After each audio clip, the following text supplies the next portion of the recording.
Hello and welcome to the DadMods channel. What we're here to talk about today is the big reveal of the new car that's going to replace the Challenger on the channel. It's my wife's car, so it's not really like my car on the channel. Yeah, we got the air show going on here this week, so I'm going to try to work around it, but I live close to the airport, close-ish to the airport, close enough to where they fly over my house and it's super loud. Anyway. So this is my wife's car, but it's kind of like the family car, you know, everything. Like most modern families, we share everything and we drive the cars according to the need. So it's a new family car, but primarily my wife's car. So those of you who have been longtime subscribers to the channel, you will not be surprised whatsoever. But for those of you new to the channel, you'll probably be a little bit surprised given that my other car, well, the car that it's replacing is a 392 TA and a Pilot, for that matter. But for those of you who have been longtime subscribers, I've actually mentioned this car before that I ordered it. Big hint, ordered it several years ago, so everybody knows what it is at this point. So of course, without further ado, here it is.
So what we have here is a new Tesla Model 3 dual motor.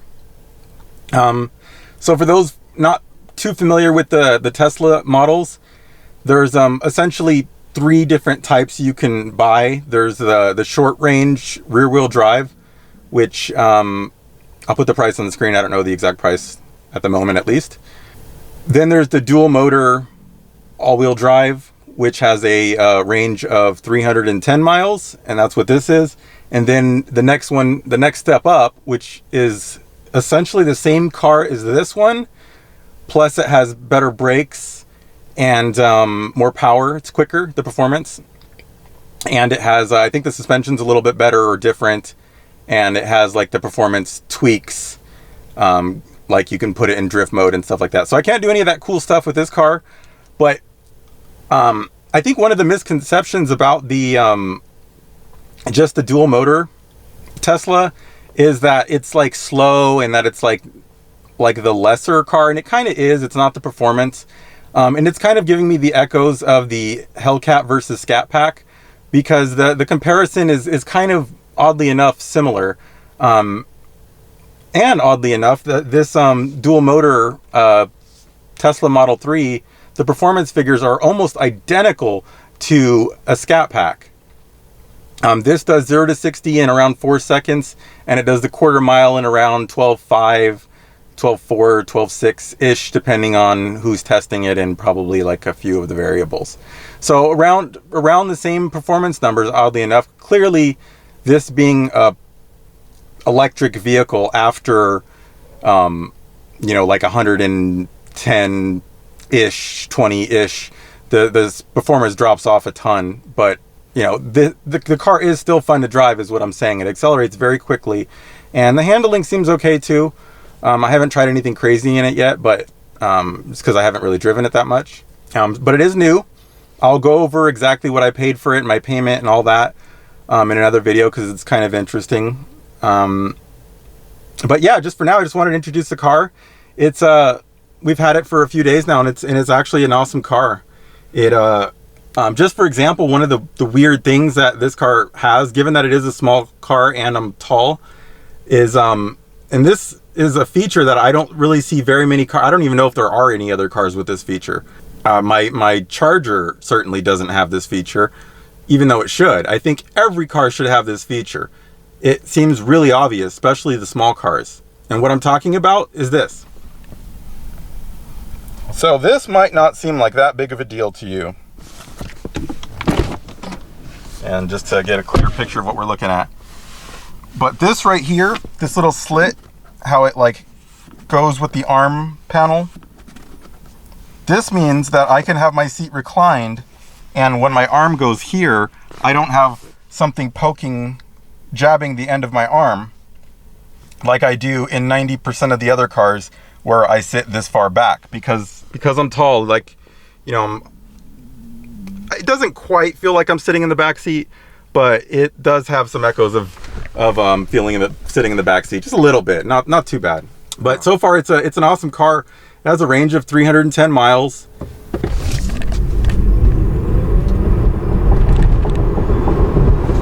So there's some other interesting things about my experience with this car is going to be, at least. One of the things that we're going to experience and discuss in this car is charging with 110, because I don't have a charging station and I don't feel like I need one. And we'll go into how the charges work and how long it takes to charge. But keep in mind, this is a Model 3, so it doesn't take as much energy as an S or an X does.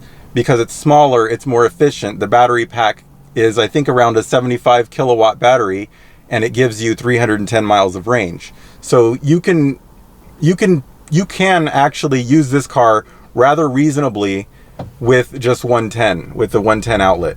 And I'll prove it to you guys, and I'll show all the details, because there's not a lot of information on that for some reason, because I was a little concerned before I bought the car. You know, everybody says you need a charging station, and I looked for videos and anything that I can find on that, and there really was nothing. So, I mean, nothing like definitive to give me like data and like how much power it can draw, and like it just figures. Like I couldn't find anything. Everybody just says you need to have a home charging station, and I'm glad I'm glad I don't have one, because I would have wasted a whole bunch of money because I don't need one. So the Model 3 actually is an excellent driving car. Like it feels nice. The steering's rather weighted and somewhat responsive. It feels more connected and smaller and lighter than you would expect, because this car weighs a good 4,000 pounds, and it feels decently sporty. Like it's not bad. Like I would suggest anybody who's never really driven one of these to drive one if you get an opportunity to, because it's a different experience than you would expect. It's hard to describe. The sense of acceleration is different, since there's no gears, since there's no combustion engine.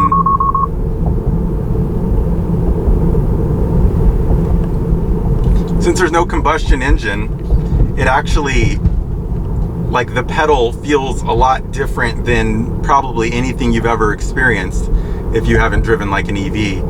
Because, like, for example, when you're backing up in your driveway, typically, in a normal torque converter car, or basically any car, you have to give it a certain amount of gas, you have to slip the clutch, you have to get the torque converter to spin up a little bit to get over a hump, or like to go up a driveway or something that's kind of steep. You get used to how you have to hold the brake and the gas, and you kind of know what you're doing. With this, all the bets are off, because you touch the pedal, the car moves. It just has instant torque. It doesn't need to build. It doesn't need to spin a torque converter. It doesn't do anything. It just goes as you press the gas, and it's a weird sensation if you're not used to it. It's just a very, very strange sensation. But like anything, you just get used to it, and then eventually it just turns into a car. Now that I've been driving it for a couple days, it really just feels like a car to me. Like, I don't know, I like it. It's pretty neat. That's gonna be it for now. I just wanted to show the car and just talk about it a little bit. I'm gonna make other videos talking about some of the features that I like, and just kind of like a review and all that good stuff. But so far, I mean, I think it's a cool car, and I think probably more people, this car is probably a better option for you than you think it is. Like me being in Texas, you would think, you know, my gas right now, I can get gas for $2.02 a gallon right down the street. Why do I care about, you know, who cares about fuel economy? It's not that big of a deal, right? And kind of, yeah, but at the same time, one of the things that Texas has that's even cheaper than California in gas price is electricity prices. So it actually makes a lot more sense to drive an electric car in Texas than you would think it does. And it's rather surprising. For example, I'm on a level pay plan, so I just pay one fixed price a month for my my electricity. So my electricity cost isn't even going to go up whatsoever because of this EV. Now it's a fixed price. It's not one of those where it you know, you pay at the end of the year the difference. You pay one amount and you can use as much power as you want. The amount is high. It's $250 because I use a lot of power. I run the AC like crazy and everything. But the point is, I came from California where $500-600 electric bill was nothing to sneeze at. So for me, $250 a month, I can use all the power I want. Psh, yeah. And now that I have this Tesla, I'm essentially going to operate it for free. I mean, they might adjust the power if my consumption goes up dramatically, and we will see if it does. But I use like 3,000 to 4,000 kilowatt hours a month in the summer, so I don't see the power consumption from this car really even tipping the needle much. But we'll see. Again, that's one of the things that we're all gonna experience with this car, and I think it's pretty cool. Another thing I'd just like to note is these things do have a 12 volt outlet, and they can run like maybe an inverter or something like that. They have capabilities, but no one is really saying what they are. Like, no one's really done anything with it. I see I've checked the forums a whole bunch, and there's just not a lot of information, and it's kind of surprising. Like, no one plays with these things? Like, is everybody that buys a Tesla boring? I mean, I know some people gut them and chop them up and do all kinds of crazy stuff, but just not a lot. Most people just don't touch these things. And I get why. No one wants to void their warranty or anything, but to me, I have this 75 kilowatt hour battery, and we have hurricanes a lot, and yeah, I want to figure out how to use that power if I need it. I don't care about a warranty. If I need some power, I'm going to take it. So anyway, that's going to be it for now. You guys let me know what you think of the Tesla Model 3. And again, this is the non-performance. This is just a normal dual motor, 310 mile range. Be sure to like and subscribe. Obviously, this is not going to turn into a Tesla channel, because I think most of the things about the Tesla have been like beaten to absolute death. So I don't know. Anyway, that's going to be it for now. Thanks for watching. Peace. Just a pilot in his cockpit seated. Black leather on his ass, keep a hustler heated. Weed is engaged in the pavement. Brother escorts like I'm seeking arrangement. Push the gas, escalate the gauges, escalate hits on the cam, girl.